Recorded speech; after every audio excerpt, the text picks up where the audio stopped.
नमस्कार दोस्तों, मैं चंदन गुप्ता आपके अपने YouTube चैनल इंग्लिश वाला में आप सभी का स्वागत है। दोस्तों, इस क्लास में हम लोग बिहार बोर्ड इंटर परीक्षा के लिए जो है कि जो 2023 में इस साल होना है, उसमें हिंदी का जो क्वेश्चन आंसर जो है कि एक शॉर्ट टाइप में पूछता है, जिसमें कि शॉर्ट टाइप में 10 सवाल पूछे जाते हैं और उसमें से 5 क्वेश्चन का आंसर देना होता है और एक होता है लॉन्ग टाइप का।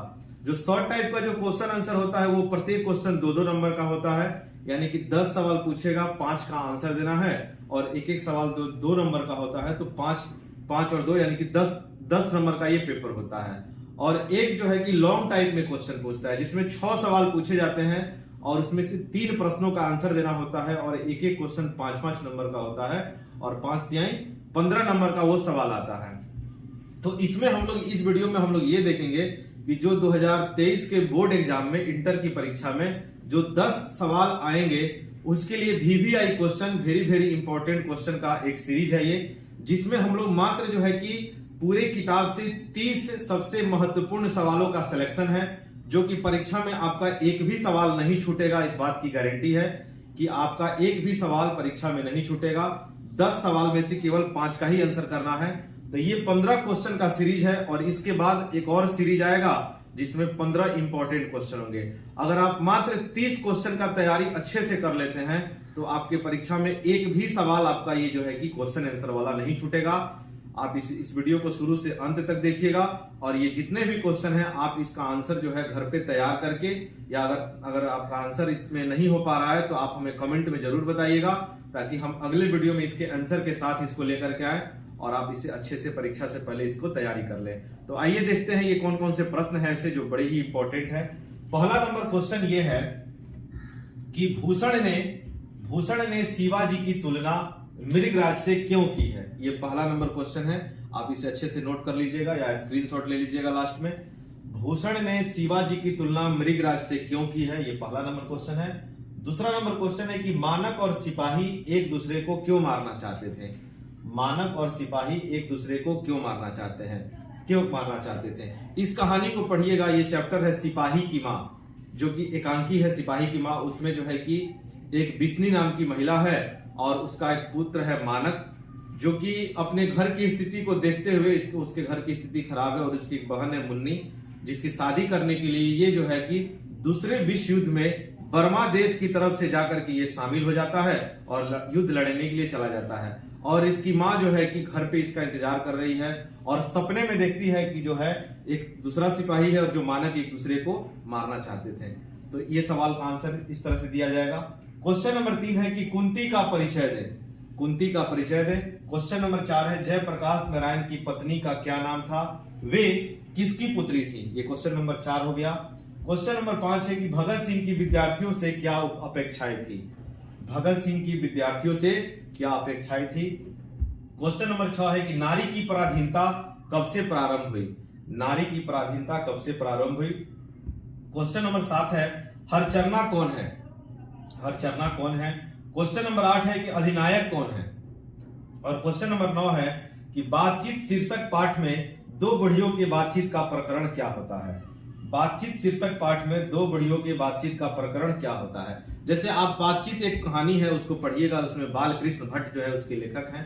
उसमें ये बताए हैं कि बातचीत में हम लोग अगर जैसे मान लीजिए किसी व्यक्ति से अगर कोई किसी बात से को लेकर के तकलीफ हो जाती है, तो बातचीत ही के ऐसा चीज है जिसके द्वारा अगर हम बातचीत कर लेते हैं तो ये दोनों आदमी का जो मन है वो हल्का हो जाता है और वो सारी जितनी भी कड़वाहटें हैं वो सारी चीजें दूर हो जाती है। इस कहानी को पढ़िएगा, अच्छा कहानी है। और उसमें ये पता चला है ना कि जो 2 बुढ़ियों की बातचीत होती है वो घर के घरेलू बातें होती हैं, जैसे कि उसके अपने पतों के बारे में या इस तरह के जो भी उसके पतों की क्या शिकायतें हैं, वो सारी बातें अपने एक दूसरे से बैठ करके किया करती हैं। तो आइए इसमें देखते हैं अगले सवाल में। क्वेश्चन नंबर 10 भ्रष्टाचार की जड़ क्या है। क्या आप जयप्रकाश नारायण के विचार से सहमत हैं। भ्रष्टाचार की जड़ क्या है, क्या आप जयप्रकाश नारायण के विचार से सहमत हैं। ये क्वेश्चन नंबर 10 है। क्वेश्चन नंबर 11 देखिएगा, मालती के घर का वातावरण आपको कैसा लगा, रोज कहानी के अनुसार लिखें। एक रोज कहानी है, उसमें आप देखिएगा, रोज कहानी को जब पढ़िएगा तो उसमें एक मालती है, एक लड़की, और उसके पति है महेश्वर बाबू। और ये महेश्वर बाबू और उसके मालती के बारे में कहानी है और दोनों का एक बच्चा भी है जिसका नाम है टीटी।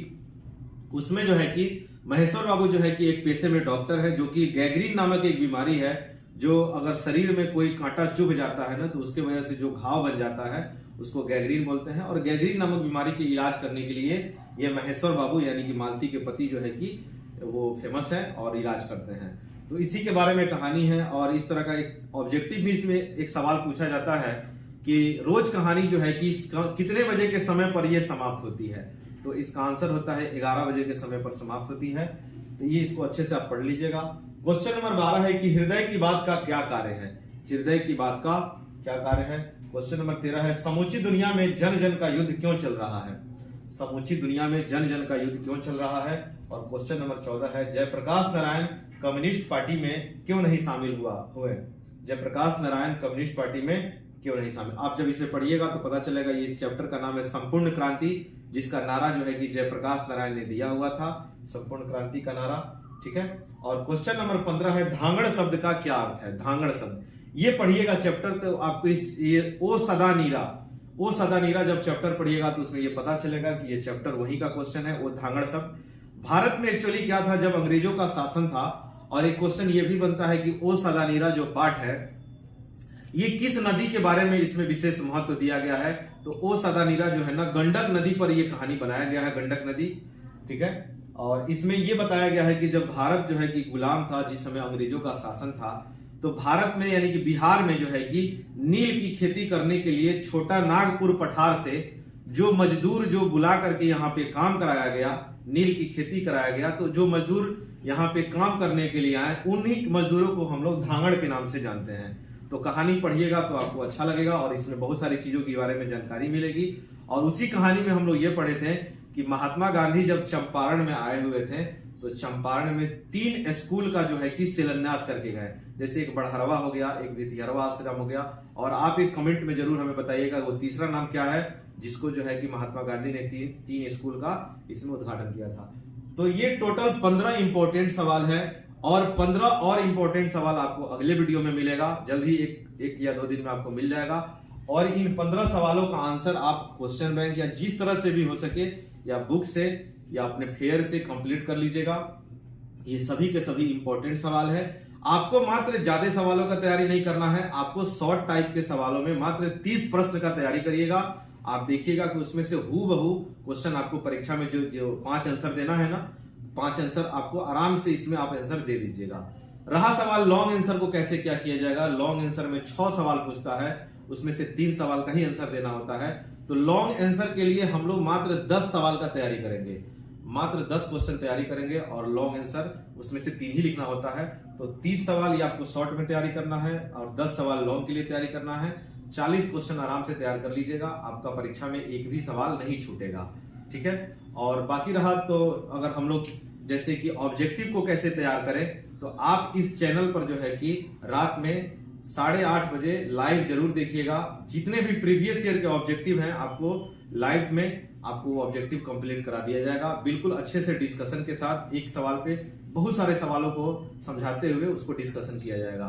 तो आप इसे अच्छे से तैयार कर लीजिएगा और नेक्स्ट वीडियो जल्द ही आपको मिल जाएगा। थैंक यू दोस्तों, जय हिंद।